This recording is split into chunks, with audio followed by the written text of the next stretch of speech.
All right, my YouTube friends, today we're going to be working on this 2011 Chevy Equinox. If you're here watching this video, it's probably because you got one of these 2.4s and you got a PCV valve orifice that's clogged up on your deal. I'm going to fix this thing today, but we're going to do it a little bit different. I don't even know if this is going to work. Like, we're going to just do some crazy rigging, and I generally don't rig on cars, but I think in this case we're going to try and do something a little bit different. So you guys stay tuned and we'll get right to it. Let's talk about the history on this car just a little bit. But before we do that, let's just get a look here. It is April the 15th. What is going on? Look at all the snow on the ground. April the 15th, guys. I've had about as much snow as I can take. So anyway, back to the history on this car. I bought this car in December. So that was 4 months ago, December 15th, somewhere in there. It's a gift for my son for Christmas.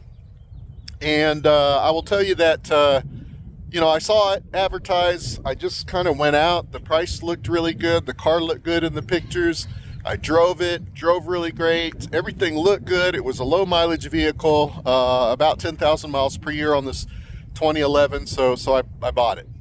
And at the time when I bought it, I kind of lowballed it, and the guy looked at me and he said, okay, yeah, sure. That should have been a sign, right? I didn't have a lot of time to drive it. My son had to go back to college, and that's about, you know, 5.5, 6 hour drive back to where he's at. And, you know, between the time he left and 2 fuel tanks, he had run it down 4 quarts of oil from the time he left here, and only like 800 miles or maybe 1,000 miles. And he called and said it was running real bad. Check engine light was on. And the issue turned out to be that somewhere it wasn't leaking any oil. It really wasn't burning any oil. We didn't know kind of what was going on. But anyway, that kind of screwed the whole pooch. And it turns out that the timing belt got damaged. The tensioner got damaged. And because he was so far away, I couldn't work on it. We just had to have them take it to a shop. They replaced the timing belt and the tensioners in it, and I told him to keep watching the oil, like watch it every you know, half tank, and it was still consuming oil even after that. So I did a little bit of research, and I come to find out these 2.4s got this oil consumption issue, and it's a big deal. Like, this is real, guys.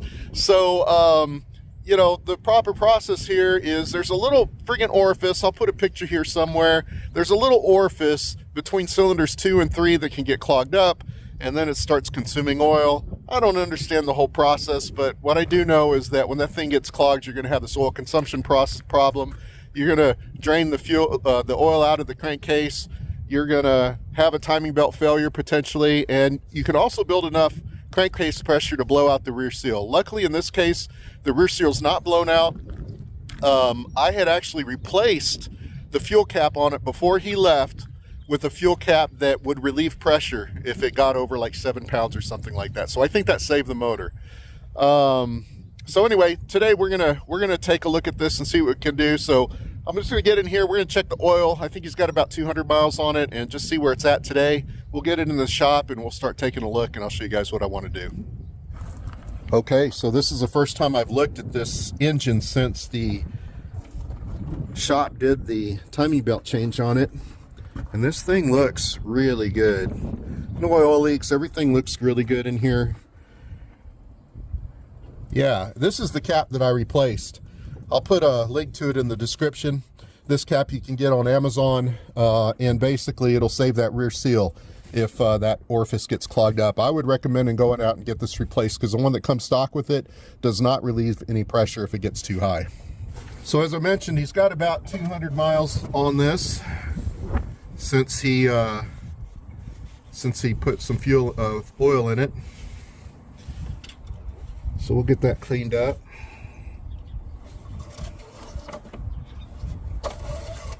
All right, let's get a look. Okay, it has not lost any oil. I think you guys can probably see that there. It's full. So we just need to get all this stuff off of here. First thing I just want to do is I want to check this PCV valve deal, and I can already tell you there's water in there. See that light milky colored stuff right there? that's water that's gotten in here, and it's condensation from the car warming up and being cold. It's good to let your cars kind of idle on a really cold day and warm up slowly. The slower it warms up, the less moisture you're going to pull out of the air. So, you know, I can already tell there's an issue here. This hose can actually get clogged here with that water that's in here. And what'll happen is on a really cold day, and I suspect this is what was happening to my son, is that this line will freeze up. So we're going to clean this line, but I'm also going to take all of this off here. You just need to remove this boot. This will pull off here, and then we'll check, we'll get this cover here off of here. Okay, one of the things, I've got this this cleaner off here that was on the top, and one of the things that I mentioned that it had water in this condensate line, and it possibly froze up. And one thing that you'll know if you've got some kind of issue with the PCV valve orifice is that where that hooked in right there, water will be in here. So I'm just going to tip it over and see that water coming out. And that's, I had already dumped a bunch out. So there's water in there, and that water will get into this line, and on a cold day it'll freeze, and that'll cause you some problems. So what we're going to do here is we're going to pull this line off. Once we get this all apart, I'm going to flush it with intake cleaner. We'll keep moving. So this PCV valve orifice is down here between cylinders 2 and 3, and it would be on the intake right below this this little nut that's there. And normally the process would be we would remove, you know, all these connectors.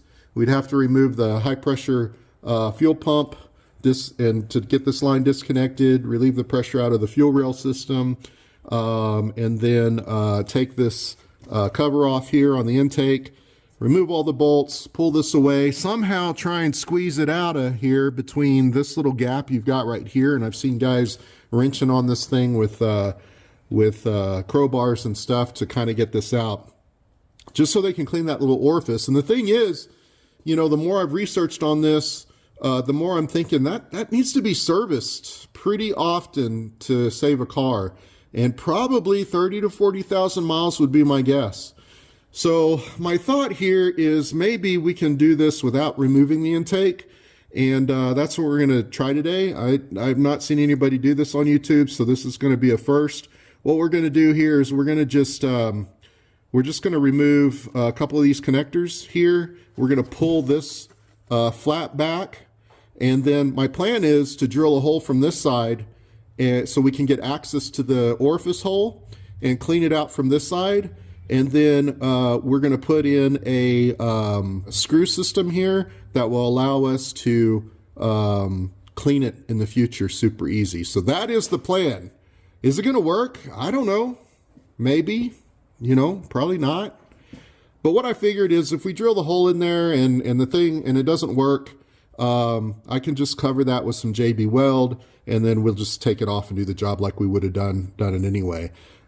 My guess is probably 30 minutes to an hour for us to get this totally finished, as opposed to half a day's worth of work, or maybe even longer from some of you guys that are home mechanics. So that's what we're going to do. So what I'm going to do right now is I'm just going to take off a couple of these electrical connectors, this one right here, and then we'll pull this one over here. Give me 1 second. We'll get her. We'll get her, you know. So give me just a minute. Let me get this connector. I'm going to get this connector off. I might pull this one off. That way we can just get these out of the way. We're going to pull this hose off right here. And that should be all we need to pull, and she'll have good access to this. So let me get those pulled real quick. Okay, so what I'm thinking here, guys, we need to clean this surface here because we're going to put that nut on there. So we're just going to take a little sandpaper, rough it up so the JB weld has something to stick to. We're going to do this first before we drill the hole so we don't push anything down into the intake manifold. Then we're going to just take a little bit of our throttle body cleaner and clean that up and let that dry. All right, here's our drill bit. I'm just going to put a little bit of, what I want to do is I want to put a little grease on the end of this drill bit, because when we drill this, the little plastic bits from the manifold are gonna have a tendency to go down into the manifold, and I really don't want that down in the manifold. So I think this grease is just going to help us. It's just going to help us get the plastic bits and keep it attached to the drill bit as we pull it out. So if you'll notice down in here, here's your bolt that holds it to the header. And then there's a flat section just below that. We're gonna pick, what I'm gonna do is we're just gonna pick a spot that's halfway between the top and the bottom, right there.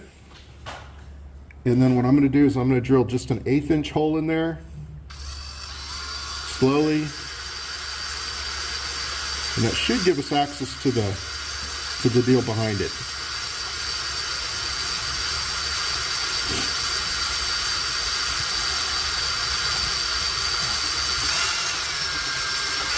Okay, we're through. And that should give us access to the PCV valve orifice that's behind it. I'll also show you all the plastic that we talked about. See there, it's still attached to the drill bit, so it didn't work its way back down into the manifold. And with that 1/8 inch hole, it's just big enough to get the throttle body cleaner down in there. And we'll give it a good spray.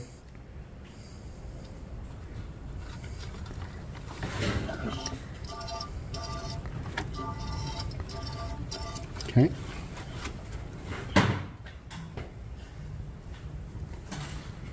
And the next thing we need to do, I'm going to try a couple different things. The whole orifice is 3/32, so I'm going to start with a piece of safety wire and see if we can push through that orifice. Here's the safety wire. The other thing we can do is use a 3/32 drill bit. What I have determined is, you know, you can't see the hole. You just kind of have to feel around for it.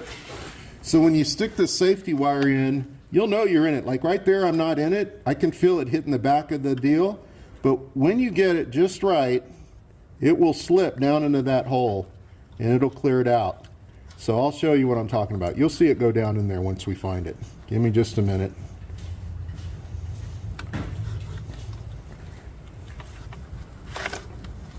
There it goes. Now you'll see it's going to slip way down in there. And I'm just going to clear it out. Okay, and I'm going to show you how far it went.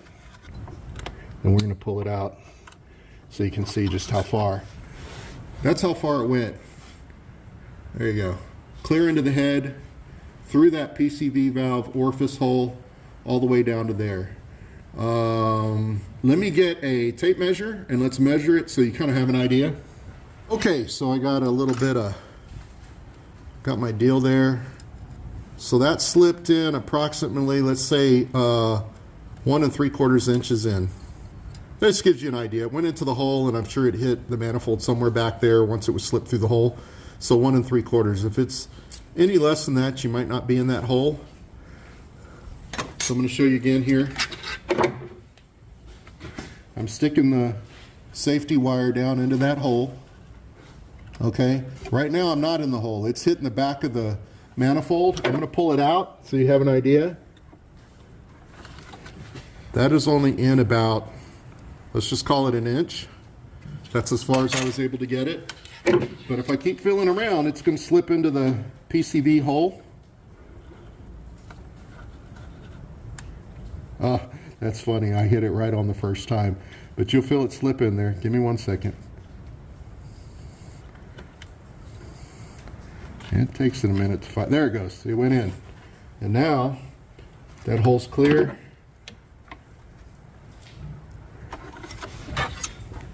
And again, we'll measure this one more time.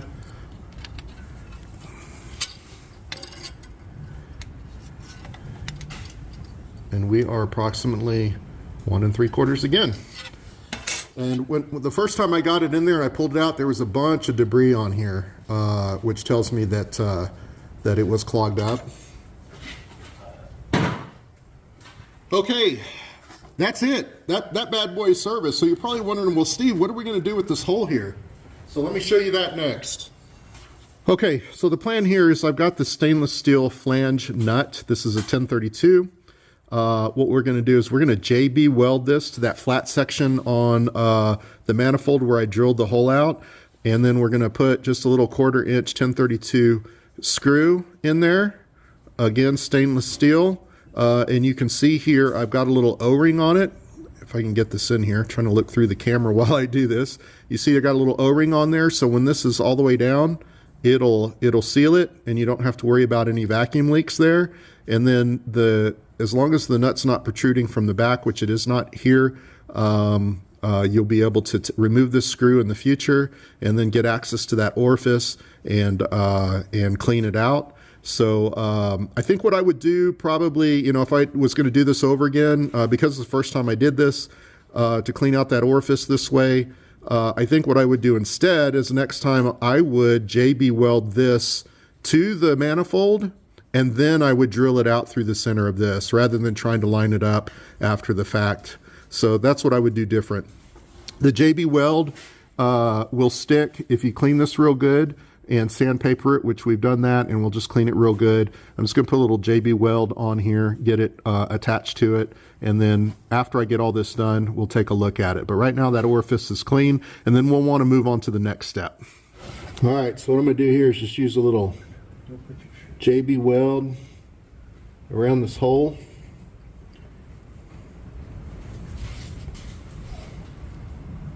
I'm also going to put it on the flange nut. I'm going to try not to get it in the hole if at all possible, or get it to where it squeezes into the hole. But what we're going to do is we're going to just stick the drill bit down in there to center up the deal.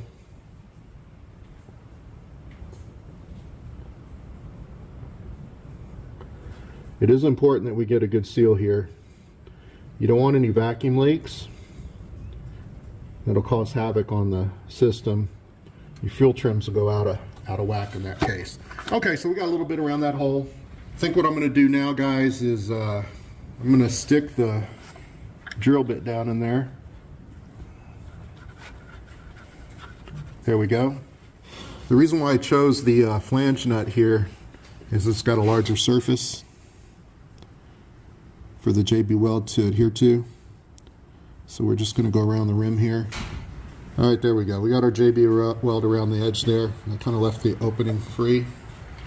You'll see I got my drill bit in there. We're just going to run this down the drill bit.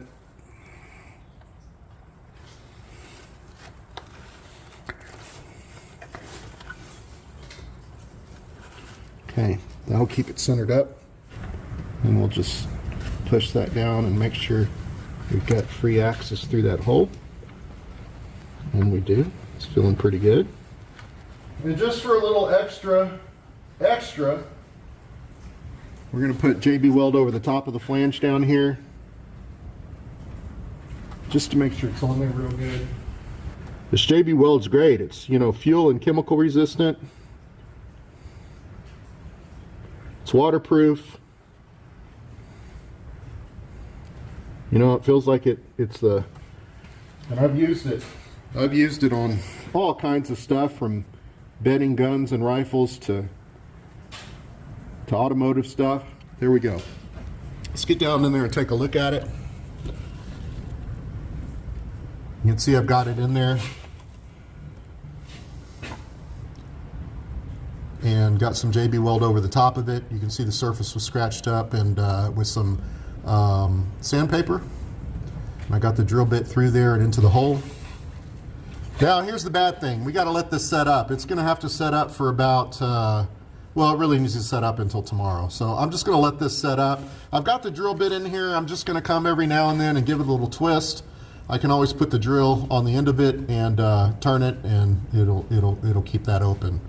So I'll be back. I think what we're going to do now is move on to the throttle body.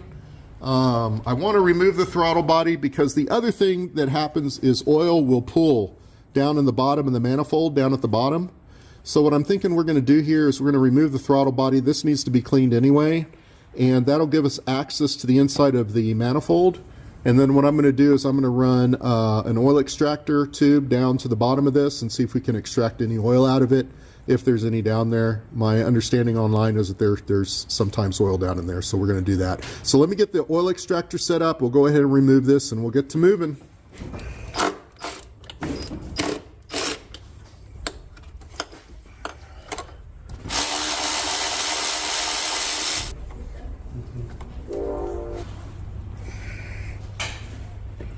All right, throttle body's off, and now we have access to the intake manifold.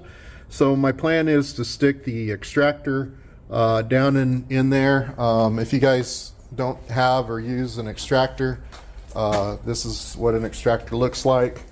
I've never owned one. I just bought this thing. I've always wanted one, but you know, a guy can change their transmission fluid and stuff, and every time I get under the car, I just, you know, take the pan off. But it sure would be handy to stick this down the old dipstick tube for the transmission, suck all the transmission fluid out before you remove that bottom pan so you don't have oil all over the place. But anyway, this was a reason to do it. So you just pump this up, it creates a vacuum, and it'll suck the oil out. So let's go ahead and get that going and see if we can pull anything out of there.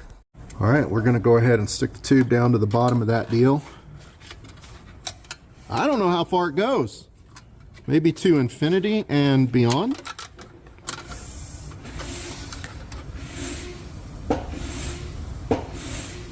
Okay, we're pumping. Keep pumping. There is not any oil down in there, which that's a good sign. I'm not picking up any oil down in this reservoir. I think if you had oil down in here, you'd want to get it. You know, there's a little bit you can see here. Keep pumping. That it's pulling up, but it's not much. Not enough to worry about, that's for sure. I'm going to each side here, and I'm just not feeling anything. Okay, thank you, son.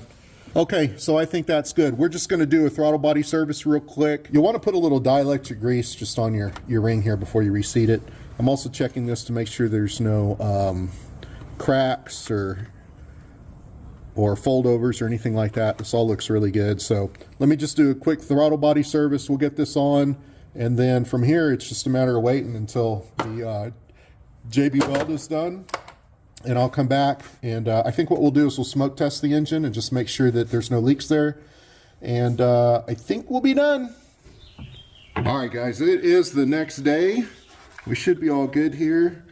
I'm gonna go ahead and just pull out the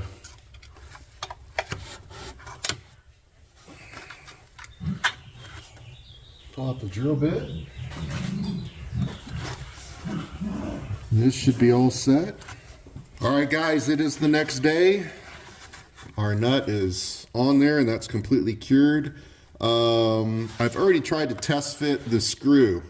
Remember, we got this little 1/4-inch screw and put the O-ring on there, and that was the plan, to stick that in there and seal it. But what's happened here is the head of the screw, it's actually hitting this piece of plastic right here, so I'm unable to screw it down into the nut. If I was redoing this, and this is what I would suggest you guys, I would move this nut up further, closer to this line. You'll see that there's a line right here across here. I would move that nut up probably, you know, closer to that line, and then you wouldn't have any problem with that screw. In our case, and since this is all already done, we're gonna have to do something different. So what I decided to do is I've got a stainless steel set screw. You can see here. I'll just put the stainless steel set screw in there. I'm gonna put a little bit of RTV on the threads here. So we'll do that real quick. No biggie. Just a little change of plans is all. Oh, I could have made a little less of a mess. And we'll just drop that into that hole there and screw her down. That RTV will seal it up. I don't want to push this in there tight. I just want to get it down till it bottoms out. Okay, there we go. And we're good to go. So there you go, guys. That set screws down in there. There's some RTV on the threads. This is all buttoned up. We're good to go. I'm going to check this for leaks just because I have the equipment here. I don't expect any leaks. You guys should be okay too. There's not a lot of pressure in here. In fact, it should most likely be a vacuum on that little hole that we had in there. Okay, guys, as I mentioned, I want to go ahead and just smoke test. So before we put the throttle body in, I got the smoke testing cone in here. We have the smoke machine all set up, and she is pumping out some smoke. So I'll go ahead and just get that in there. And this will fill up the cavity, and then we can see if we've got any leaks there coming out. So let's give that a minute or two to fill up, and then we'll check that for leaks. Okay, we should be all filled up. All we're looking for is any little whiffs of smoke that might be pulling up through there. And this thing looks great. No leaks at all. Just while we're here, I'm just going to look everywhere else and see if we've got any smoke coming out from any of the other vacuum hoses and whatnot. So let me just check that, but I just wanted to show that because, you know, I think it's important that you guys know you can use the JB Weld and not have to worry about any leaks. So there we go. And just if you're curious about how much smoke gets in there, let me pull this real quick. The cone of shame. You can see there all that smoke in there. And that'll work its way through the system and allow us to see real easily if there's any leaks on any of the vacuum hoses or anything in here. So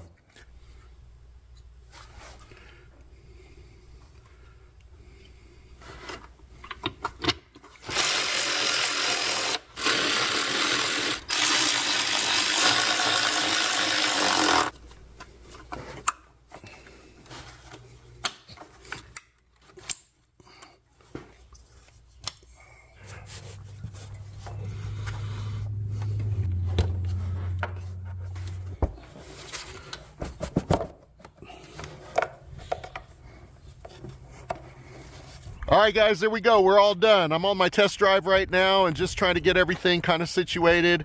It's running great. No issues there, no leaks, nothing like that. So I think this was a complete success. Haven't seen anybody do it this way, so maybe you guys learned something from it. If you think it was too janky of a rig and it's something I should not have done, definitely leave those comments down in the comments. I will say that there's probably 3 reasons why you might want to consider doing it this way. Number 1 is time. I mean, it's quite a bit faster. You're not going to be looking at 4 to 6 hours of time trying to get your intake manifold off and all that work to clear the PCV valve orifice. The other thing is maintenance. Down the road, if you got to do this again, you're going to have another 4 to 6 hours that you're going to have to do to be able to do that work. This way, down the road, all you're going to have to do is just remove that little nut, get your little safety wire down there, whatever you use to clear out the orifice, and you're done. Replace it with a little RTV and go. And the last reason is risk. And you know, when you take all of that apart and you do it by the book and take the intake manifold off, take the high pressure pump off, release the pressure from the fuel rail, unconnect all those connectors, and then try and wiggle it out of that engine bay, your risk goes up for damaging a gasket, cracking the intake manifold, damaging the high pressure pump, all of that stuff. That risk kind of increases. So by doing it this way, you know, your risk really goes down. So like I said again, time, maintenance, and risk. I wanted to touch on one more thing. You guys know I put that nut on there. I put a set screw in there. You know, the easy thing to do is just to get a little screw and just screw it into that hole.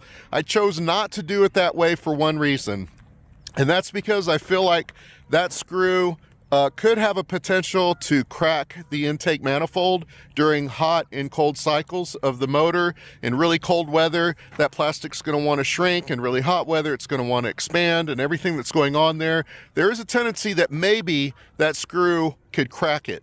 And so that was one thing that I was kind of concerned about. The other thing is that screw will be extended into the same area that's getting those carbon deposits. And I felt like maybe those carbon deposits would build up on the inside of that screw, inside the manifold, and then when you tried to remove it, you would have some difficulties, or it would wallow out or something to that effect. So I just wanted to mention that. I toyed with the idea of just putting a little piece of aluminum tape over the top of it.